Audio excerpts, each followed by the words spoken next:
thank you for hanging out with us and making things happen for Jazz Bridge. We're very appreciative to be here.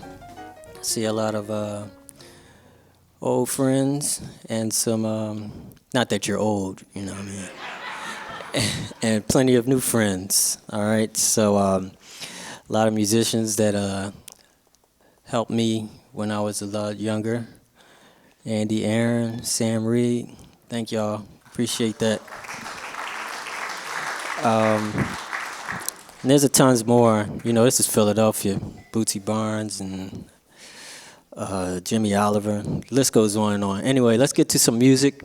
We're going to open up with a composition of mine. Is my mom here? Not yet? Okay. So there's still time for me to be a little dirty, all right? Now we're going to open up with a composition I wrote. I was thinking about the surviving the music business, which is rough. So I'm thinking, they said all we need is bread and water to survive. But I like to substitute my bread for beer. So we've got beer and water, all right?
as a visual artist, I come from a place where we work by ourselves.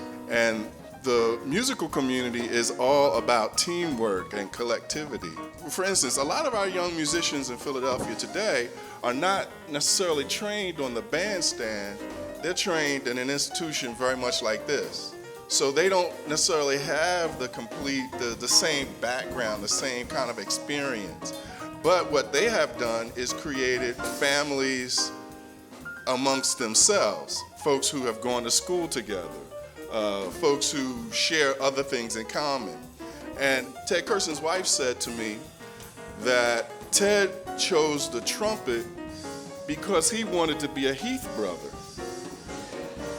And they were neighbors, pretty much, and that nobody played the trumpet, so he could play with them. So this idea of family is bigger than just the birth family, but family as community. And today we have a bunch of different communities, and our history speaks to those various communities. It's amazing, these connections and stories and the ongoing progression of the music through one person to another and sharing. And I always say that if Philadelphia's musical history is a tree, Dizzy Gillespie's branch is so big you can't see the tree depending on where you stand. So many musicians come through Dizzy Gillespie's family of musicians. So Jimmy Heath played with them, John Coltrane, Lee Morgan, Kenny Barron, and those individuals then impacted other Philadelphia musicians. And that is our tradition. And one of the key elements for that to happen and for it to continue to happen into our future is for us to celebrate our own musicians and bring them to our city often so that they can see and meet young musicians and then choose them and hook them up so that they can go on further into the world.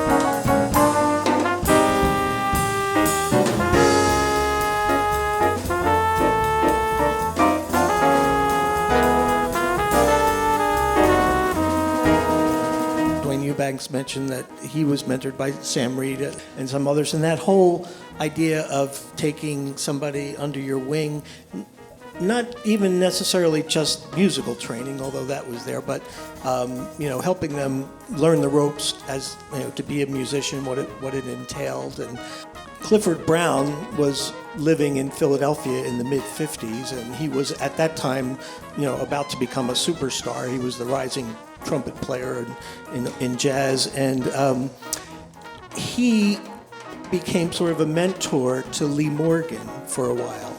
And Lee Morgan was about 8 years younger, 9 years younger, so Lee Morgan was like a teenager, and Clifford Brown was in his mid-20s. But all of these mentors, Jimmy Heath was a mentor to all those guys in South Philly, and I think that's a really important part of the jazz story in Philadelphia, are these little relationships, whether they're just music as a teacher or as a friend.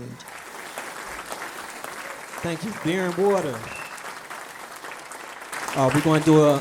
Next we're going to do another original of mine called Slew-Footed. Anybody know what that is? Yeah, people that stand like that, walk like this. Don't laugh at me, man. All right, we're going to feature our drummer, Mr. Tommy Campbell. All right. Slew-Footed. After I finished school, was in Philadelphia, making my way around to the jam sessions and stuff. And Sid Simmons, I was talking to him one day. He said, "Man, you know Johnny Coles?" I said, "No, I don't know him. I know his name, of course." He said, "You should hook up with Johnny Coles. They'll hook you up." He said, "I hear what you're trying to do. hear what you're playing, and Johnny would be great for you. I said, okay, well, let's hook it up. He said, all right. So because of Sid Simmons, I was able to meet Johnny Coles, and I got to study with him for 2.5 years, which was opened me up immensely, and that was the beginning of me actually learning how to play jazz music.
could go back to Philadelphia here in 1917 and look at the social organizations here. There was a lot of live music, and with Local 274, there were a number of big bands, and even Dizzy Gillespie, he starts out in Frankie Fairfax's band. So, there were earlier mentors. I mean, this whole jazz tradition starts back in the teens. You had individuals like Charlie Old Devil Gaines, and his sons went on to become musicians. So Philadelphia has been a cradle of jazz. I mean, there's just, we could make a list probably all the way down in terms of the nurturing and so forth, and even in the schools like Masterman. And Robin mentioned the fact that there were music programs in the schools, and then there were a lot of music teachers like Mrs. Eubanks and other teachers. So I mean, there was this sense of a strong community, and I think, this is really important when you look at these jazz brothers and families and so forth. It's the community, and it's important to emphasize this, especially as a historian and myself, knowing how the African American community is so stereotyped oftentimes in popular culture. So it's important to hold on to these values. Part of the music is education. What does music teach you? Discipline. It's a lot that goes into it, and I think it's important when you look at these musicians. I mean, these musicians were serious and they practiced a lot.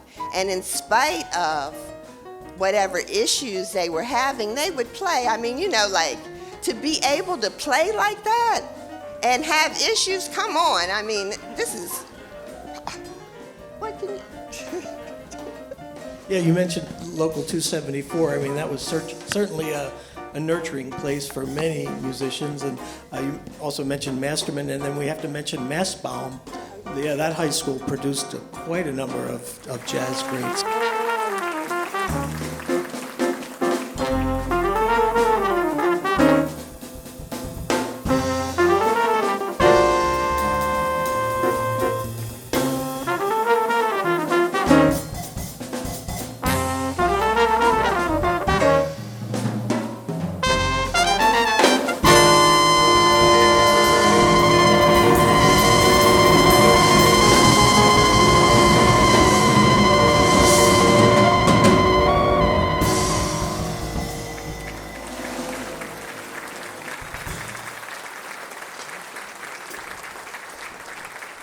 Thank you.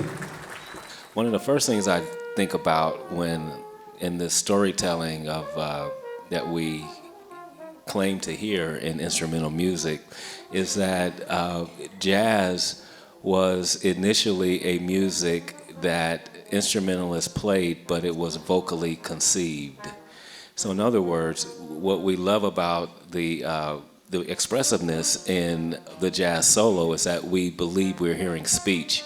We believe we're hearing song. We believe we are hearing a language that tells a story. So what I'd like you to think about tonight in terms of this storytelling is how the aspect of the music that we really appreciate is this thing that has been passed through oral traditions, meaning when we say that people can tell a good story, it's not so much that they went to school and learned how to put this all together, but there's something about telling a story in jazz that has to do with training, that it's not just you fall off the bus and you can do this, but it's about training people to do this. It's so nice to be home. But how do they like that drum solo?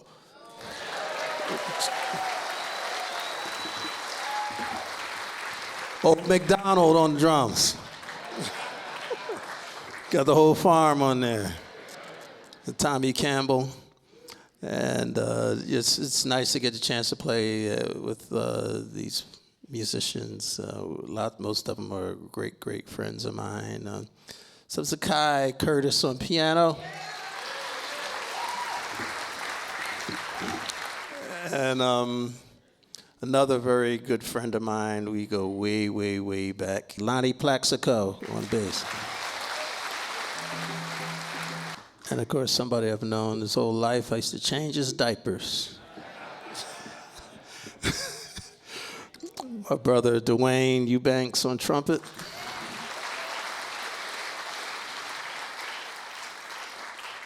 We're going to continue with one of my compositions entitled Victory. At the time I wrote it, it was called Victory in Zimbabwe. It's about dealing with the colonialism in Africa and stuff like that, and how they won their independence. But it's kind of, Robert Mugabe didn't exactly turn out to be as cool as I thought he might be. So I truncated the title from Victory in Zimbabwe to just Victory, so it could be applied wherever you want.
I used to play together a lot in the bands, and it was a really wonderful time period in Philly.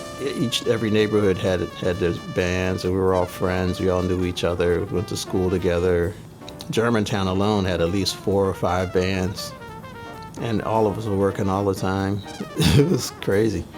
And we would all meet at the Stenton Diner at Stenton and Washington Lane at like 2 or 3 in the morning after all the gigs were done, and we packed up all our equipment, and everybody was hungry, and we would all meet at the Stenton Diner and hang out there, and it was very communal.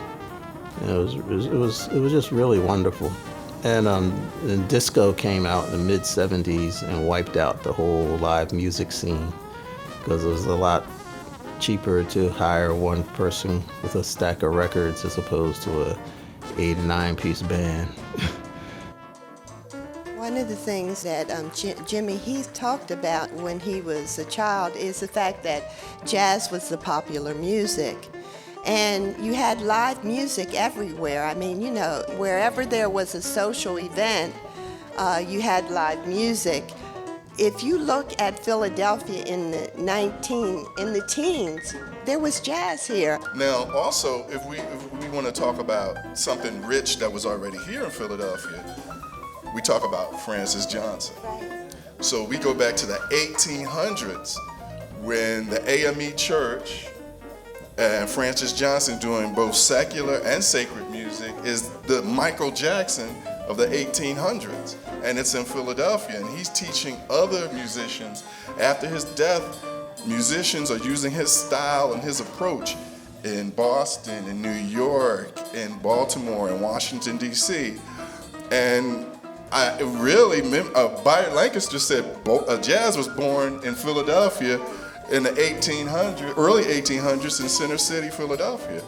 Francis Johnson's approach to playing brass instruments may be the shape of how everybody approaches playing trumpet and trombone. There's a quote about Francis Johnson, and in it was in a book from the 1800s, and it said that he could take the most melancholy tune and turned it into something where everybody would be gay and dancing around. So you're right. What he was doing with his band is the same thing that jazz musicians do with standards, have been doing for 100 years. Taking the basic chord structure and melody of a song and then reinterpreting and adding all these rhythmic complexities and making it very rhythmically intricate. And that's what these observers in the 1820s and 30s were describing. So you can really say that his band was, jazzing up the standards. He was also the first African American to have his music published in 1818, and he was the first American, black or white, to lead an ensemble on a tour of Europe.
Thank you. I haven't played that in almost 20 years or so before tonight. So, but it's included in the Philly Real Book.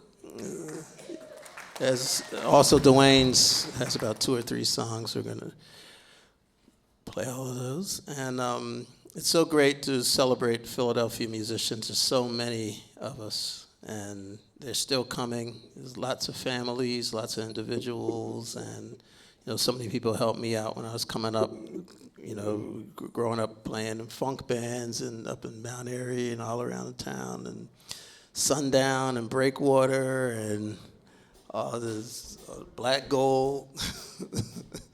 They used to rehearse right next door. We used to rehearse in our house, and right next door, Black Gold was in this, those twin houses up in Mount Airy. So all the different neighborhoods in Philadelphia had bands, and it was a really wonderful period. Something must be in the water here, but musicians keep coming, and I don't see any stop to it. We're gonna do one more before we bring out the Heath Brothers.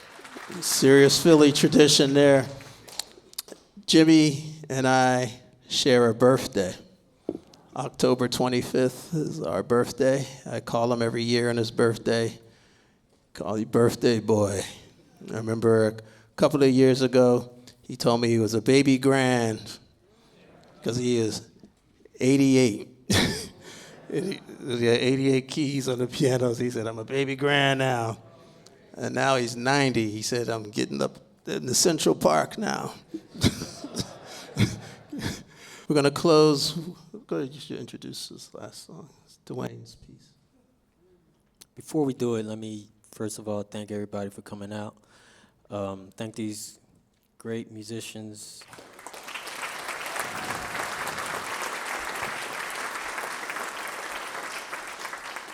And on behalf of my brother and I, thank you, Philadelphia, for supporting music. It's a long, long list of individuals that we could thank, when I couldn't even play. People like Bootsy Barnes and Tony Williams, Shirley Scott, Arthur Harper. I could keep going, Bernard Samuels. The list is long. Sid Simmons, Mike Boone. Yeah.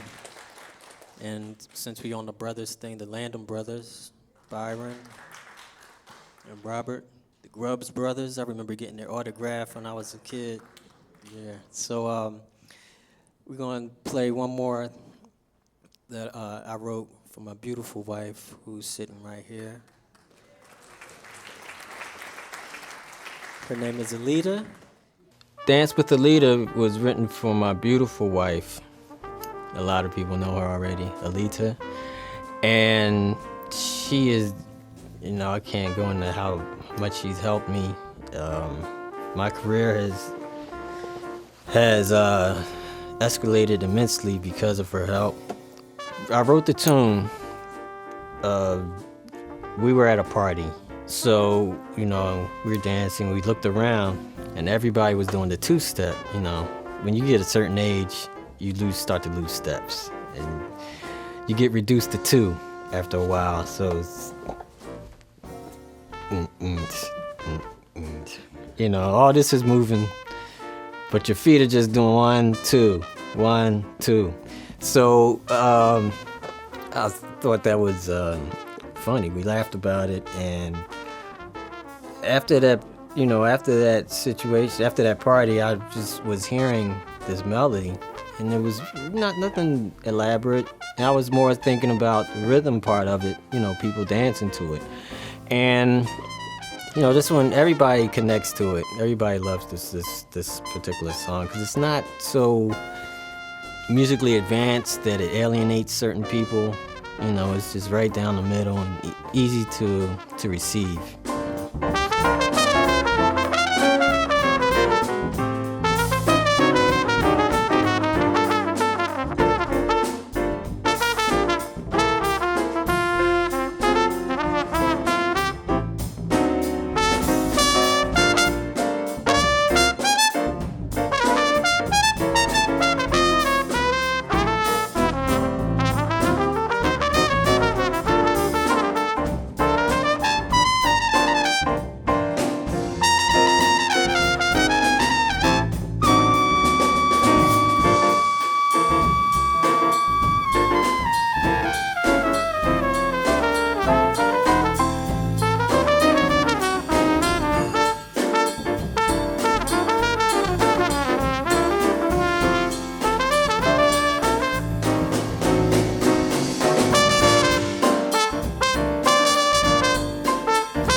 Thank you.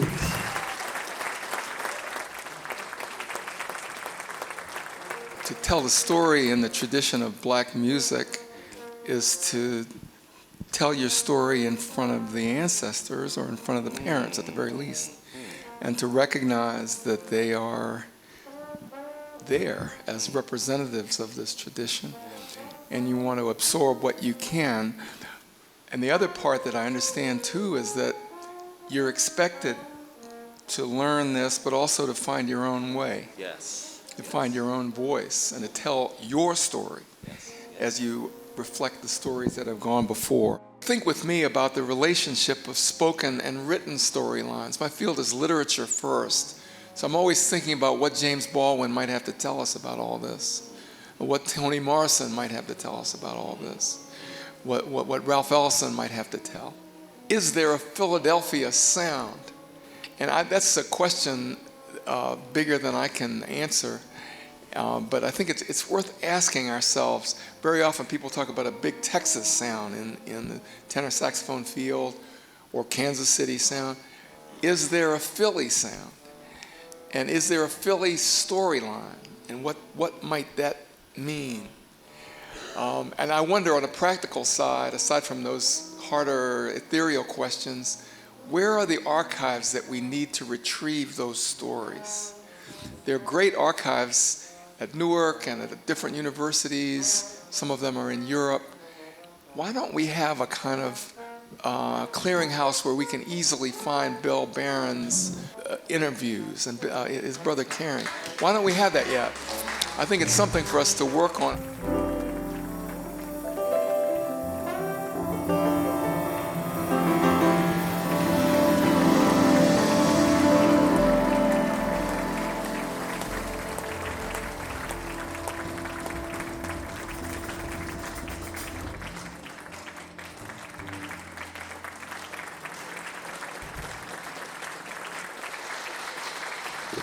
Thank you.